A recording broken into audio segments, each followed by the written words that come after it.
Қайырлы күн, құрметті 8 сынып оқушылары. Қазақ тілі сабағына қош келдіңіздер. Бүгінгі сабағымызда тілдік білімімізді шыңдай отырып, өте маңызды әрі қызық тақырыпты қозғайтын боламыз. Дайын болсаңыздар, бастайық. Балалар, білесіздер ме, елімізде табиғаты алғашқы қалпында сақталған, адам әрекетінен толық қорғалған ерекше аймақтар бар. Бұл жерлерде табиғи тепе-теңдікті бұзуға, өсімдіктеріне зиян келтіруге, немесе аң-құстардың тыныштығын бұзуға мүлдем болмайды. Кез келген шаруашылық жұмыстарын жүргізуге заңмен тыйым салынған. Қалай ойлайсыздар? Бұл аймақтар қалай аталады? Дұрыс айтасыздар. Бұл қорықтар. Сонымен бүгінгі сабағымыздың тақырыбы Қазақстандағы қорықтар және сөйлемнің ойын толықтырып тұратын толықтауыш.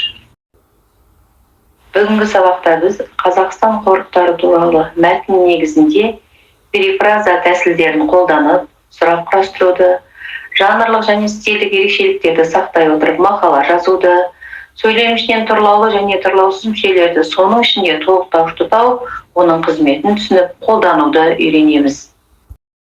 Алдымен оқушылар, қорық дегеніміз не? Оның қарапайым орманнан немесе саябақтан қандай айырмашылығы бар? Мемлекет неліктен бұл жерлерді ерекше күзетке алады? Осы сұрақтарға тоқталайық. Қорықтар ерекше қорғалатын табиғи аумақтар. Бұл аумақтарда табиғат кешендері мен ондағы өсімдіктер мен жануарлар дүниесі сол қалпында сақталады. Шаруашылық жұмыстары жүргізілмейді. Қорықтарда аң аулауға тыйым салынады. Табиғатты қорғау және зерттеу жұмыстарын жүргізу үшін ұйымдастырылады. Ерекше жойылып бара жатқан аңдар мен өсімдіктер қорғалады. Олар не үшін қажет? Сирек кездесетін, құрып кету қаупі төнген жануарлар мен өсімдіктерді қорғап, қоршаған ортаның тепе-теңдігін сақтау үшін. Демек, қорықтар еліміздің экологиялық қауіпсіздігін қамтамасыз ететін маңызды аймақтар. Ал енді оқушылар еліміздің картасына көз жүгіртіп, осы бірегей мекендердің географияларына үңілейік. Қазақстанда барлығы қанша қорық бар? Олар қай өңірлерде орналасқан және қаншалықты үлкен аумақты иеленіп жатыр? Келесі кезекте осы сандар мен деректерге құлақ түрейік. Қазақстан қорықтар саны жөнінен ТМД-ға кіретін республикалар арасында 16-шы орын алады. Дегенмен республика жерінің көлеміне шаққанда қорықтар үлесі жөнінен 13-ші орында. Бұл Қазақстан секілді ұлан байтақ республикасының қорықтар көлемінің әлі де болса аз екендігін көрсетеді. Қазіргі кезде нақты 10 қорық жұмыс істейді. Ақсу жабағылы қорығы 1926 жылы ұйымдастырылды. Бұл Қазақстандағы ертеден келе жатқан қорық. Қорық оңтүстік Қазақстан облысының Талас алатауы мен Өгем жотасында 131,9 мың гектар жерді алып жатыр. Наурызым қорығы 1934 жылы ұйымдастырылған. Қостанай облысының Наурызым ауданында орналасқан. Оның аумағы 191,4 мың гектар жерді алып жатыр. Алматы қорығы 1964 жылы құрылған, аумағы 71,7 мың гектарға жуық. Әртүрлі ландшафт зоналарында жатыр. Баса келмес қорығы. Арал теңізінің солтүстік батыс бөлігіндегі Өзатта шөлейтті аралда орналасқан. Қорық 1939 жылы ұйымдастырылған. Жалпы көлемі 160,8 мың гектар.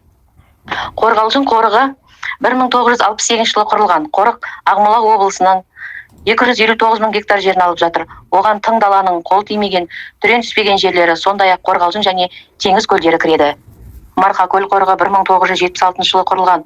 Қорық солтүстігінде Қазақстан Алтайының Күршім жотасы мен оңтүстігінде теңіз деңгейінің 1447 метр биіктіктегі Азутау жотасы аралығындағы аса әсем Марқакөл шегінде орналасқан. Қорықтың жалпы ауданы 75 мың гектар, оның 44 мыңын көл айдыны құрайды. Үстірт қорығы Маңғыстау облысында 1984 жылы құрылды.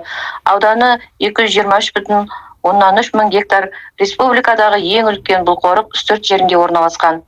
Батыс Алтай қорығы 1992 жылы құрылған. Ауданы 56 мың гектар. Қорық Шығыс Қазақстан облысы Глубокое ауданында орналасқан. Алакөл қорығы 1998 жылы құрылған. Ауданы 197,1 мың гектар. Қорық Алматы облысындағы Алакөл ауданында орналасқан. Қаратау қорығы 2004 жылы құрылды. Көлемі 34,3 мың гектар. Қорық шөлді ландшафт зонасының Қоңыржай белдеуіндегі таулы жерде орналасқан. Еліміздің осындай көркем табиғатын суреттеу немесе ол туралы толық мәліметтер беру үшін тек бастауыш пен баяндауыш бізге жеткіліксіз. Ойымызды анықтап, мазмұнын байыта түсетін толықтауыш сөздер қажет.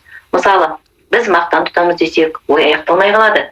Біз табиғатымызды мақтан тұтамыз дегенде ғана сөйлем толық мағынаға ие болады. Міне, осылай ойды толықтырып тұратын мүшені біз қазақ тілінде толықтауыш деп атаймыз.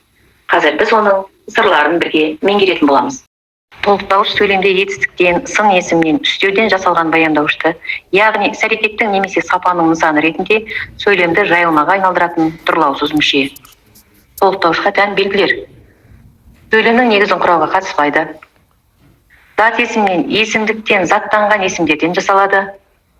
Бағыныңқы сыңар ретінде өз басыңқысымен меңгеріле байланысады. Толықтайтын сөзінің алдында орналасады. Сөйлемде бастауышты толықтырып тұрады. Толықтайтын сөзімен нысандық қатыста тіркеседі. Толықтауыштың түрлері және жасалу жолдары. Толықтауыштар сөйлемдегі баяндауышпен байланысуы мен мағыналық қатысына қарай тура толықтауыш және жанама толықтауыш деп бөлінеді. Неге балалар тура толықтауыш пен жанама толықтауыш туралы айтып өтейін. Тура толықтауыш сабақты етістікпен табыс тектігінің нөлдік немесе ашық тұлғасында тіркесіп келуі. Тура толықтаушыға мысал ретінде мына жерде әкем қарттың қолындағы жез мойын мүйіз сақ пышаққа қадала қарады. Мен бұл пышақты білемін деген мысал тұр. Бұндағы тура толықтауыштағы сөз пышақты, себебі табыс тектігінің жалғауындағы сөз етістікпен тіркесіп келіп тұр. Ал енді жанама толықтауыш болатын болса, жанама толықтауыш тура толықтаушыға қарағанда күрделірек. Жанама толықтауыш сөйлемдегі салт немесе сабақты етістіктермен бары, шарты, шығыс, көмекте септіктерге тіркесіп, баяндауыш арқылы айтылған әрекеттің не сапаның жанама нысасына қызметінде жұмсалатын сөз немесе сөз тіркесі. Жаңа өздерің айтып өткендей, жанама толықтауыш бары, шарты, шығыс, көмекте септіктерінде келеді. Бұларға мысал келтіретін болсақ, бірінші түс ауа бригадирмен атқа мінгестіріп алды да жұмыс жаққа қарай алып жүрді. Бұл жердегі бар септігіндегі сөз атқа мінгестіріп алды етістігімен байланысып тұр бұл жерде. Ал жатыс септігінде болатын болса, адамда осындай мінез бен махаббатта кездесе береді екен ау. Ал жатыс септігінің сұрағын білеміз, кімде, неде? Адамда кездесе береді екен ау. Бұл жердегі жатыс септігінде келіп тұрған сөзіміз адамда. Шығыс септігінде мен анамнан сендей кезінде ажырағанмын. Бұндағы шығыс септігіндегі сөз анамнан ажырағанмын болып байланысып тұр. Ал енді көмектес септігінде болатын болса, көмектес септігінің сұрақтарını кіммен, немен жалғауларымыз білеміз, менменен, бенменен. Ол қалта фонармен жарық қылып отырды да, мен қағазды канистрдің үстіне қойып жаза бастадым. Бұл жердегі көмектес септігіндегі сөз қайсы? Фонармен жарық қылып отырды да. Балалар, біз сөйлемдегі ойымызды толықтауыштар арқылы жүйелеуді үйрендік. Ал енді сол ойды қызықтырақ жеткізудің тағы бір шебер жолы бар. Ол перифраза. Тапсырма орындауға кіріспес бұрын перифраза дегеніміз не? Осыны қарастырып алайық. Перифраз затты, құбылысты немесе ұғымды тура атамай, оны сипаттап, балама атаумен немесе бейнелі тіркеспен жеткізу тәсілі. Құранға назар аударайық. Берілген мәтін бойынша перифразаның үш түрін логикалық, метафоралық, мадақтау немесе сипаттауды қолдана отырып, үш мазмұндық сұрақ құрастырыңыз. Жарайсыздар.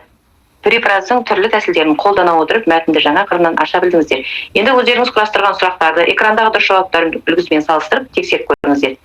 Егер осылайша ойды түрлендіріп жеткізе алған болсаңыздар, демек ақпаратты жақсы меңгергенсіңдер.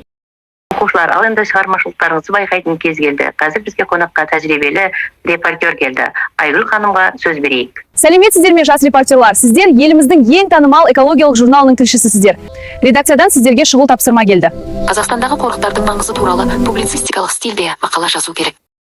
Оқушылар, тапсырма түсінікті ме? Ендеше қолымызға қалам алып, Қазақстанның жасыл мұрасы айдарына ең үздік мақаланы жазуға кірісейік.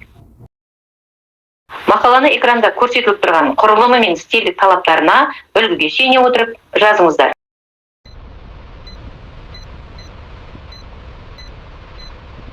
Аяқтасаңыздар, енді өздеріңізге сырт көзбен қарап көріңіздер. Сіздің мақалаңыз оқырманды табиғаттай алуға үндей ме? Публицистикалық стильдің талаптарына сай ма? Сіздердің мақалаларыңызды табиғаттай алуға үлкен үлес қосады деп сенемін. Жарайсыздар. Есіңізде болсын, жақсы репортер фактіні де айтатын және тілдік құралды шебер қолданатын маман. Ойымызды анық жеткізіп, сауатты сөйлеп жазу үшін сөйлемдегі әрбір сөздің атқаратын қызметін терең білуіміз қажет. Сондықтан қазір біз сөйлем құрылымын зерттеуге көшеміз. Наурызым қорығы туралы мәтіннен үш сөйлемді таңдап, көшіріп жазыңдар. Әр сөйлемнің тұрлаулы және тұрлаусыз мүшелерін тауып, астын тиісті белгілермен сызыңдар. Ең бастысы, бұл мүшелердің сөйлемде қандай қызмет атқарып, ойды қалай толықтырып немесе нақтылап тұрғанын түсіндіре білулеріңіз керек. Қане, сауаттылық емтиханын бастайық. Ал енді өз жұмыстарыңызды экранда көрсетілген дұрыс жауаптармен салыстырыңыздар. Егер барлығы дұрыс болса, тамаша. Ал егер талдауда қателер болса, жіберілген қателермен жұмыс жасаңыздар. Балалар, тұрлаулы мүшелер сөйлемнің қаңқасы іспетті. Оларсыз сөйлем құра алмайды. Бірақ сөйлемге жан бітіретін, оны суреттеп нақтылайтын тұрлаусыз мүшелер. Қазір біз сіздермен бірге жалаң сөйлемді жайылма сөйлемге айналдырып, нағыз жазушының шеберлігін байқап көреміз. Мына жерде жалаң сөйлемдер берілген. Сіздің міндетіңіз оларды тұрлаусыз мүшелермен толықтырып, жайылма сөйлемге айналдыру.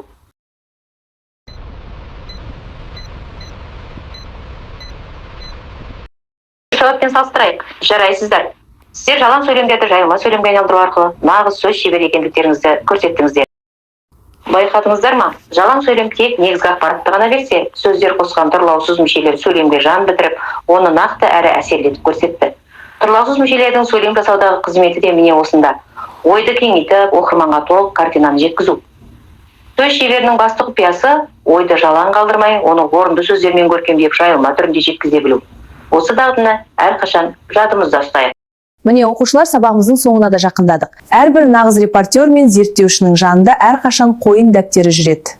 Оған ең маңызды, ең қажетті деген ақпараттар түртіп алынады. Енді экранға назар аударыңыздар. Бұл біздің бүгінгі сабағымыздың қойын дәптері. Онда 10 маңызды сұрақтар жасарлығы. Қазір өздеріңізге сұрақ қойып көріңіздерші. Мен бүгін өз дәптеріме не түртіп алдым, нені түсіндім. Егер осы 10 сұрақтың барлығына сенімді жауап бере алсаңыз, демек сіздің қойын дәптеріңіз бүгін құнды біліммен толықты деген сөз. Қане, білімімізді тексеріп көрейік.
Құрметті оқушылар, бүгінгі сабағымыз мәресіне жетті. Біз Қазақстанда қорықтар туралы мақала жазып, перифраза жасауды үйрендік және сөйлем мүшелерінің қызметін терең түсіндік.